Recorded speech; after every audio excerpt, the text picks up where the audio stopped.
ಗಾಡಿಗೆ ಚಾರ್ಜ್ ಹಾಕೋ ಮುಂಚೆ ಗಾಡಿ ನೋಡಿ ಚಾರ್ಜರ್ ಎಲ್ಲಿಗೂ ಕನೆಕ್ಷನ್ ಮಾಡೋಂಗಿಲ್ಲ. ಫಸ್ಟು ನೋಡಿ, ಇದು ಫಸ್ಟು ಇಲ್ಲಿ ಚಾರ್ಜರ್ ನೋಡಿ, ಚಾರ್ಜರ್ ಎಲ್ಲಿಗೂ ಕನೆಕ್ಟ್ ಮಾಡಿಲ್ಲ ನಾವು, ಹಿಂಗೆ ಇಟ್ಕೊಂಡಿದ್ದೀವಿ.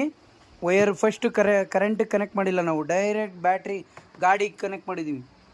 ಅದಾದಮೇಲೆ ಈ ಸ್ವಿಚ್ನ ಈ ಬ್ಯಾಟ್ರಿ ಗಾಡಿಗೆ ಕನೆಕ್ಟ್ ಮಾಡೋಕ್ಕೂ ಮುಂಚೆ ನಿಮಗೆ ಇಲ್ಲಿ ಗಾಡಿ ಆನಲ್ಲಿರಬೇಕು.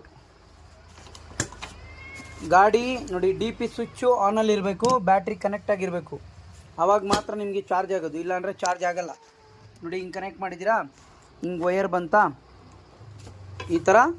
ಆಮೇಲೆ ಇದನ್ನು ಹಾಕಿ ನೋಡಿ ಇಲ್ಲಿ ಪ್ಲಗ್ಗೆ ಕನೆಕ್ಟ್ ಮಾಡಬೇಕು. ಪ್ಲಗ್ಗೆ ಕನೆಕ್ಟ್ ಮಾಡಬೇಕು, ಆಮೇಲೆ ಆನ್ ಮಾಡಬೇಕು.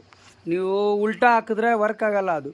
ಫಸ್ಟು ಅಲ್ಲಿ ಕನೆಕ್ಟ್ ಮಾಡಿ, ಗಾಡೀಲಿ ಅಲ್ಲಿ ಕನೆಕ್ಟ್ ಮಾಡಿ, ಅದಾದಮೇಲೆ ವಯರ್ ತೊಗೊಂಬಂದು ಇಲ್ಲಿ ಸ್ವಿಚ್ಚಿಗೆ ಹಾಕಿ, ಆವಾಗ ವರ್ಕ್ ಆಗುತ್ತೆ.